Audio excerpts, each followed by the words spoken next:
ಕೆಲಸ ಮಾಡ್ತಿದ್ರೆ ಬೇರೆ ಕಡೆ ಗಮನನೇ ಹೋಗಲ್ಲ. ಜನಕ್ಕೆ ಹೋಗ್ತಾ ಇದ್ದೀವಿ.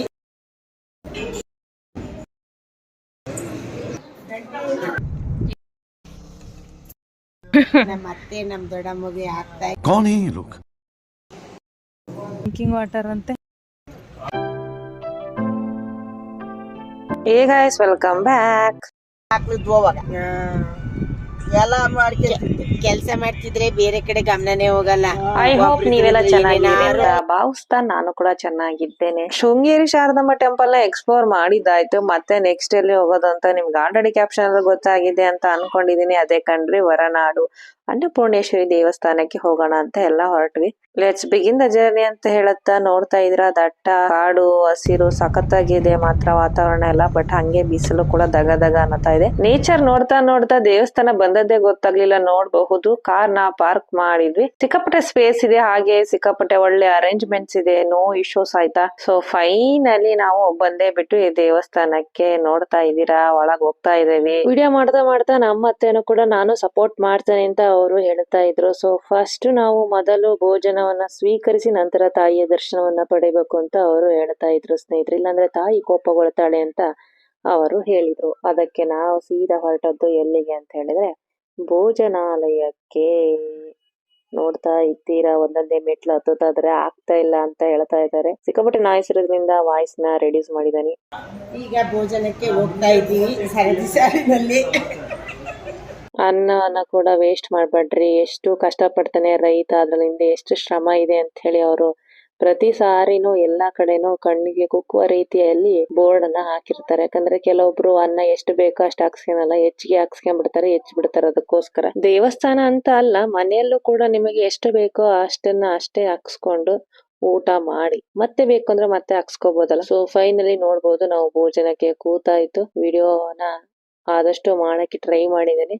ಸೊ ಮೊದಲು ಇವರ ಪದ್ಧತಿಯ ಪ್ರಕಾರ ಫಸ್ಟ್ ಅನ್ನ ಸಾರು ಬರುತ್ತೆ, ಕೊನೆಯಲ್ಲಿ ಸ್ವೀಟ್. ಫಸ್ಟ್ ಖಾರ ತಿಂದು ನಂತರ ಸ್ವೀಟ್ ತಿನ್ನುವಂತ ಪದ್ಧತಿ. ಸೊ ಫೈನಲಿ ಪ್ರಸಾದವನ್ನ ಸ್ವೀಕರಿಸಿ ಅಲ್ಲಿಂದ ನಾವು ಕೆಳಗೆ ಇಳಿದು ದೇವರ ದರ್ಶನಕ್ಕೆ, ತಾಯಿಯ ದರ್ಶನಕ್ಕೆ ಹೊರಟಿವಿ.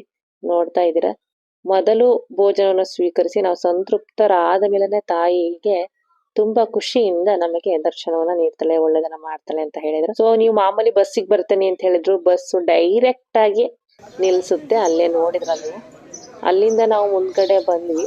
ಬಂದಾಗ ಹೇಳ್ತಾ ಇದ್ರು ಇನ್ನ ದರ್ಶನ ಬಂದು 2:15 ನಂತರ, ಆಲ್ರೆಡಿ ಊಟಕ್ಕೆ ಟೈಮ್ ಆಗಿದೆ, ಊಟ ಮಾಡಿ ಬನ್ನಿ ಅಂತ ಹೇಳಿ ಎಲ್ಲರನ್ನ ಕಳಿಸ್ತಾ ಇದ್ರು. ಸೊ ನಾವು ಕೂಡ ಟೈಮ್ ಇದೆ ಅಂತ ಹೇಳಿ ಅಕ್ಕಪಕ್ಕದಲ್ಲಿ ನೋಡೋಣ, ಫೋಟೋವನ್ನ ಕ್ಲಿಕ್ಕಿಸ್ಕೊಳ್ಳೋಣ, ಯಾವ ತರ ಇದೆ ಎಲ್ಲ ನೋಡ್ತಾ ಇದೀವಿ. ಸೂಪರ್ ಆಗಿದೆ ವಾತಾವರಣ. ದೇವಸ್ಥಾನ ಅಂದ್ರೂ ಒಂಥರ ಅದ್ಭುತವಾದಂತಹ ವಾತಾವರಣವಿದೆ.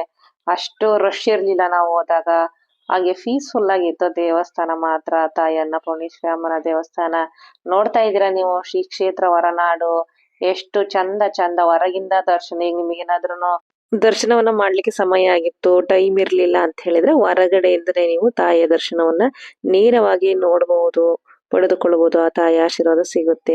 ಆ ತರ ವ್ಯವಸ್ಥೆ ಕೂಡ ನಾವು ನೋಡಿದ್ವಿ. ಅಲ್ಲಿಂದ ಈ ಕಡೆ ಬಂದ್ವಿ, ಶಾಪ್ ಇದಾವೆ.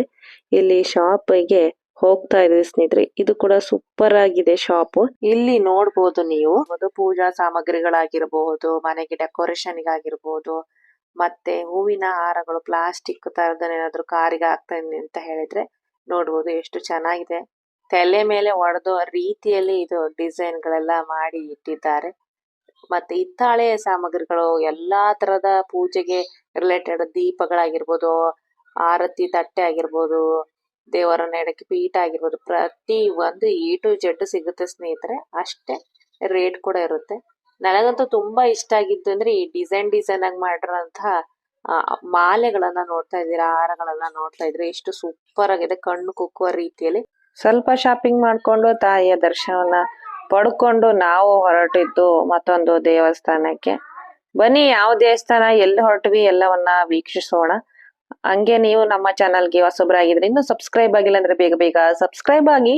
ವಿಡಿಯೋ ಏನಾದ್ರೂ ಇಷ್ಟ ಆಯ್ತು ಕೊನೆ ತನಕ ನೋಡಿ ಅಂದ್ರೆ ಲೈಕ್ ಮಾಡಿ. ಹಂಗೆ ಕಮೆಂಟ್ ಅಲ್ಲಿ ನಿಮ್ಮ ಅನಿಸಿಕೆ ಅಭಿಪ್ರಾಯನ ತಿಳಿಸೋದನ್ನ ಮರಿಬೇಡಿ ಸ್ನೇಹಿತರೆ. ಸೊ ಫೈನಲಿ ನಾವು ಹೊರಟ್ವಿ. ಈಗ ಚಾರ್ಮುಡಿಯ ಘಾಟನ್ನ ಎಳಿತಾ ಇದಾವಿ. ಘಟ್ಟದ ತೆಗ್ಗಿಗೆ ಹೊರಟ್ವಿ. ಸಿಕ್ಕಾಪಟ್ಟೆ ದೊಡ್ಡ ಘಾಟ್ ಸೆಕ್ಷನ್ ಇದು. ಬೇಗ ಬೇಗ ಎಕ್ಸ್ಪ್ಲೋರ್ ಮಾಡ್ತಾ ಮಾಡ್ತಾ ಸಮಯ ಓದೋದೇ ಗೊತ್ತಾಗ್ಲಿಲ್ಲ. ಹಾಗೆ ನೋಡ್ತಾ ಇದ್ದೀರಾ ಅಣ್ಣಪ್ಪ ಸ್ವಾಮಿಯ ದೇವಸ್ಥಾನ. ನೀವು ಏನಾದ್ರೂ ಈ ಕಡೆ ಬಂದ್ರೆ ಗಮನಿಸಿದ್ರೆ ನೋಡಿ, ಎಲ್ಲಾ ಡ್ರೈವರ್ಸ್ ಕೂಡ ನಿಲ್ಲಿಸಿ ದರ್ಶನ ಮಾಡಿ ಮತ್ತೆ ಪ್ರಯಾಣವನ್ನು ಶುರು ಮಾಡ್ತಾರೆ. ನೀವು ಬೇಕಾದ್ರೆ ನೋಡಿ, ದಕ್ಷಿಣ ಕನ್ನಡ ಜಿಲ್ಲೆಯಲ್ಲಿ ಆ ಕಡೆಯಿಂದ ಈ ಕಡೆ ಬರ್ತಾನೆ ಅಂತ ಹೇಳಿದ್ರೆ, ಈ ಕಡೆಯಿಂದ ಆ ಕಡೆ ಹೋಗ್ತಾನೆ ಅಂತ ಹೇಳಿದ್ರು, ಎಲ್ಲಾ ಕಡೆನೂ ಈ ತರ ದೇವಸ್ಥಾನಗಳು ಇರುತ್ತೆ. ಮತ್ತೆ ಅದೇನೋ ನಂಬಿಕೆ. ಅದ್ ಹೇಗೆ ಚಾರ್ಮುಡಿ ಘಾಟ್ ಸೆಕ್ಷನ್ ಅನ್ನ ನಾವು ಎಷ್ಟು ಬೇಗ ಇಳಿದ್ವಿ ಅಂತ ನಮಗೆ ಗೊತ್ತೇ ಆಗ್ಲಿಲ್ಲ ಸ್ನೇಹಿತರೆ. ಹಂಗೆ ಅಂತ ಹೋದ್ವಿ. ಇಲ್ಲಿಂದ ಬಂದದ್ದು ಎಲ್ಲಿಗೆ? ಎಷ್ಟೊಂದಿದ್ದಾವೆ? 1 2 3 4 ನೋಡಪ್ಪ, ಅಲ್ಲಿ ಭೀಮಾ ಹಿಂಗಂತ ಐತೆ. ಯಾವಾಗಿದ್ದು ಮೆಟ್ಲನ್ನು ಹತ್ಬೇಕು. ನಮ್ಮ ಅತ್ತೆ ನಮ್ಮ ದೊಡ್ಡಮ್ಮಗೆ ಆಗ್ತಾ ಇಲ್ಲ, ಆದ್ರೂ ಕಷ್ಟಪಟ್ಟು ಹತ್ತುತ್ತಾ ಇದ್ದಾರೆ.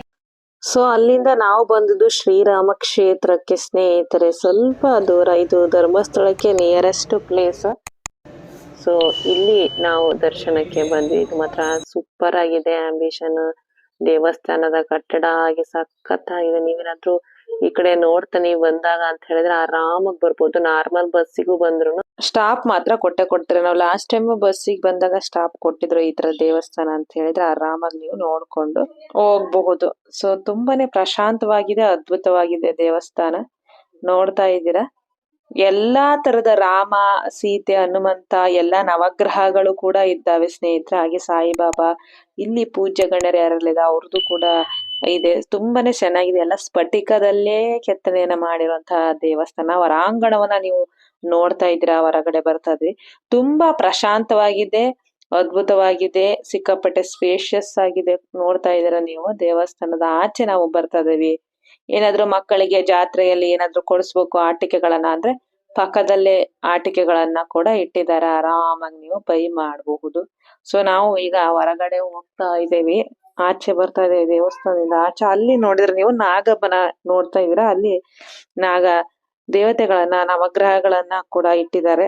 ಸೊ ಅಲ್ಲಿಂದ ನೋಡ್ತಾ ಇರೋದು ಈ ಕಡೆ ದೇವಸ್ಥಾನದ ಕಟ್ಟಡವನ್ನ ಹೇಗೆ ಕಟ್ಟಿದ್ದಾರೆ ನೋಡ್ಬೋದು. ಹಾಗೆ ರಥ ಉತ್ಸವ ನಡೆಯುತ್ತೆ ಅನ್ಸ್ತದೆ. ಇಲ್ಲಿ ರಥವನ್ನ ಕೂಡ ಇಟ್ಟಿದ್ದಾರೆ. ನೋಡ್ತಾ ಇದ್ರೆ ಎಷ್ಟು ಸಖತ್ತಾಗಿದೆ, ಸ್ಪೇಷಿಯಸ್ ಆಗಿದೆ ದೇವಸ್ಥಾನ. ಇದು ಹೊರಾಂಗಣದಲ್ಲಿ ಹೊರಗಡೆಯಿಂದ ದೇವರ ಇದು ಹೇಗೆ ಕಾಣಿಸುತ್ತೆ, ಯಾವ ತರ ಡಿಸೈನ್ ಆಗಿ ಮಾಡಿದ್ದಾರೆ. ಕುಡಿಯೋ ನೀರ್ ಅಂತ ಹೇಳಿ ತೆಂಗಿನಕಾಯಿ ಶೇಪ್ ಅಲ್ಲಿ ಈ ತರ ಕಟ್ಟಿಸಿದ್ದಾರೆ. ತಂಪು ಕೂಲ್ ಅನ್ನೋ ತರ ಇದೆ ನೀರ್ ಮಾತ್ರ. ಸೊ ಆಚೆಯಿಂದ ಬಂದ್ರೆ ನೋಡ್ಬೋದು ಎಷ್ಟು ಸೂಪರ್ ಆಗಿ ಕಾಣಿಸ್ತಾ ಇದೆ ನಿಮಗೆ.